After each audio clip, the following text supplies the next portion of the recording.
Take two. Good morning, good afternoon, wherever you may be in your day. Thank you as always for choosing to make general chemistry part of that day. We're going to switch gears here. We're going into light and the properties of light. And to be honest, a little bit of physics here, and then we'll switch back into chemistry by the end of the chapter. But we're going to start out with the properties of a wave.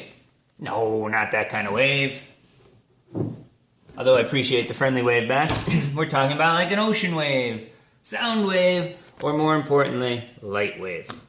So let's talk about some basic properties, do some definitions. It's how we always start with things. Let's start with wavelength. Textbook definition is going to be crest to crest length, although trough to trough works, inflection up to inflection up works, just looking for equal parts of the wave. So we're capturing a whole up and a whole down. As a reminder, because we haven't done this since chapter 1, 1 billion nanometers equals a meter, and almost all the light you are seeing right now, the lovely gray color, the blue, the pink, the green, the purple. All of those are in nanometers or hundreds of nanometers as far as the wavelength. So we're going to do a lot of nanometers in this chapter. So just jot that down if you haven't done it already. Light travels at the speed of light. That may be a duh moment, but sometimes we forget that all light travels at the same speed. And that's a constant. You don't have to memorize it, but the speed of light, the symbol is c, and I know it's more sig figs, it's 2.998. But let's just call it 3 times 10 to the 8 meters per second for this class. That'll be fine sig fig wise. And then we have one more term to define, and that's frequency. It's going to be this funny leaning V. It's a Greek letter. It's not a funny V. And this is in units of hertz, and hertz is, although could be confused with a boo-boo, it's not. It's 1 over seconds, or sometimes you might even see this written as inverse seconds. So seconds to the minus 1, Hz for hertz, or 1 over second. Those are all the same thing. So don't get confused by that unit-wise. And frequency, textbook definition is going to be events per time. But really what it's going to be is wavelengths that pass by a given point in a given amount of time. So what do I mean by that? Let's take two waves. We have this guy here in the green and this guy here in the purple, or gals if you prefer. And I know it's going to look like these are stationary and I'm moving, but it's not that. So this is stationary and the waves are going to go by it. It's going to look a little odd, but it's just the special effects I have here in my kitchen. So, ready, set, 1001, 1002, 1003, boom. All right. So what happened in our 3-second sample? So if we're looking for what happened here, what do we see with the green? We saw that 3 wavelengths pass by in 3 seconds, or my frequency is 1. We might say that's 1 hertz. If we were doing the same kind of idea with the purple, you can see that we had 1 wavelength in 3 seconds, or my frequency was 0.33 hertz. Why do I do such a fancy demonstration for you all and use my special effects theater? Well, what I want to talk about, by doing this, I'm forcing these to move at the exact same speed, which light does, right? It travels at the speed of light. So I'm forcing these to all travel at the same speed, which demonstrates an important property, that as this wavelength gets shorter, the frequency gets larger, or vice versa. As the wavelength gets longer, the frequency gets shorter. Mathematically, you might even see the inverses of each other, right? So we're going to have to wait 2 slides, come back to that idea mathematically, and an inverse, and using equal signs, and all those good things that we did from gas laws. But first, let me just talk generally about light and these different types of waves.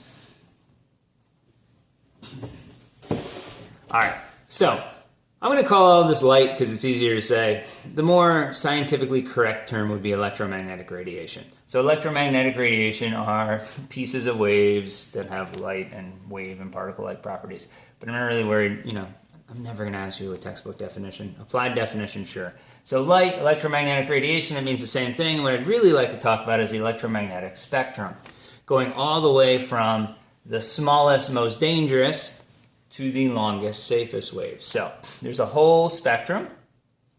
And on this left-hand side, we have the high-energy, dangerous waves.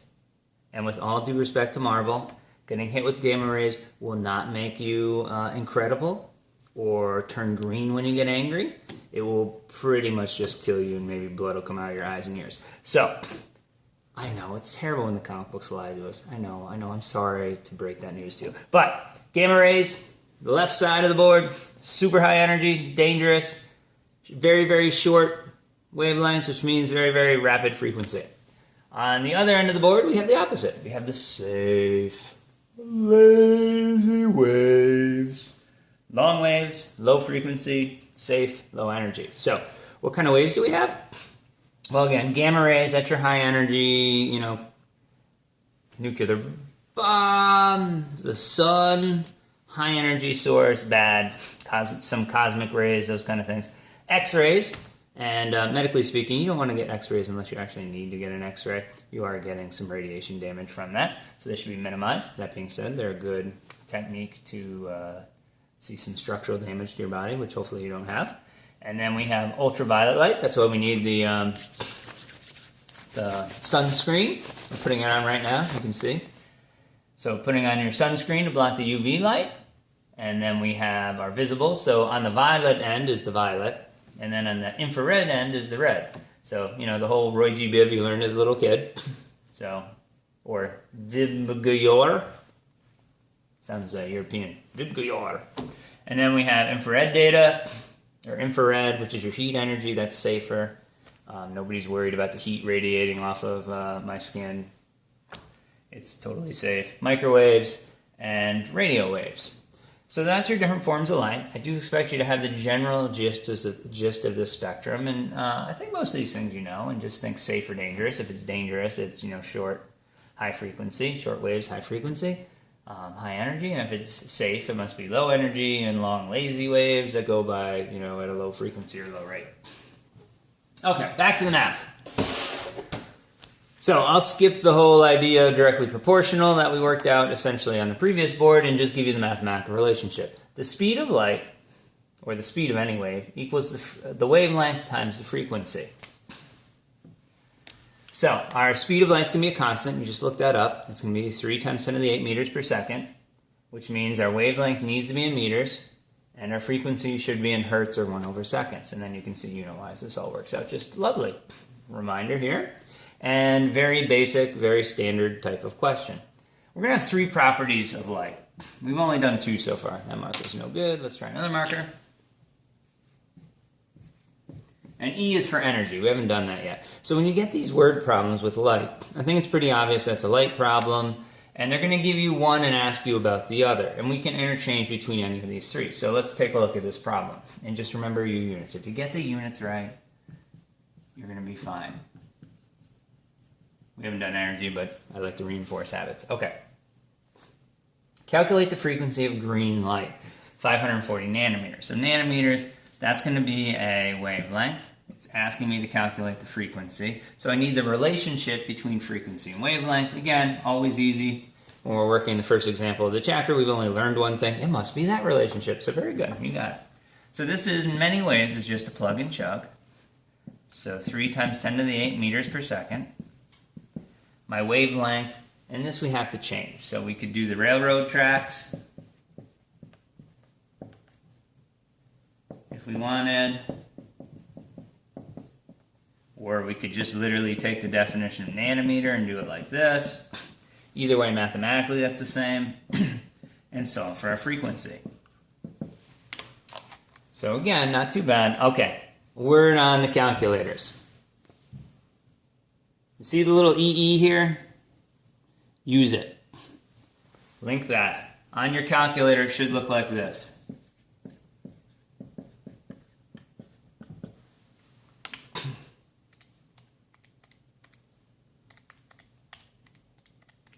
And I get 5.56 times 10 to the 14th hertz, or wavelength. So I would like to point out that's a huge number, right? That's 100 trillion, or 500 trillion. 500 trillion wavelengths are going by every second. So again, very, very small wavelengths. Light's moving really, really fast. These numbers are going to be big. That's a big number. And the wavelength is really small, and the speed is really big. So just to kind of point that out, I like to do the does our answer make sense at the end of a question. So let's do one more quick calculation, going the other way. I'm sometimes listen to Mike and Mike on the radio on the drive into work, and ESPN radio locally is on 1430 AM or 1430 kilohertz. What wavelength of light is emitted by ESPN Radio. So again, same relationship, wavelength, hertz is a unit of frequency, so this is clearly my relationship. I'm looking for wavelength, so my question is, can I use kilohertz? No, I can't.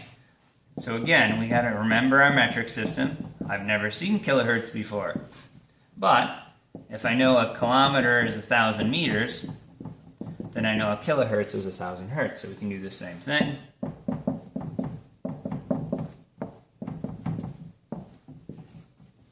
And divide. So again, I hope when you watch these videos you're hitting the buttons on your calculator and making sure you get the same buttons as me.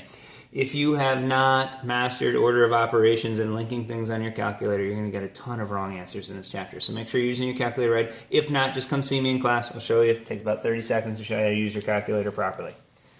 And I get 210 meters, or about 2 football fields. So that is the intro to light. We'll talk about energy with these two properties in the next video. Have a fantabulous day, and look forward to seeing you in class.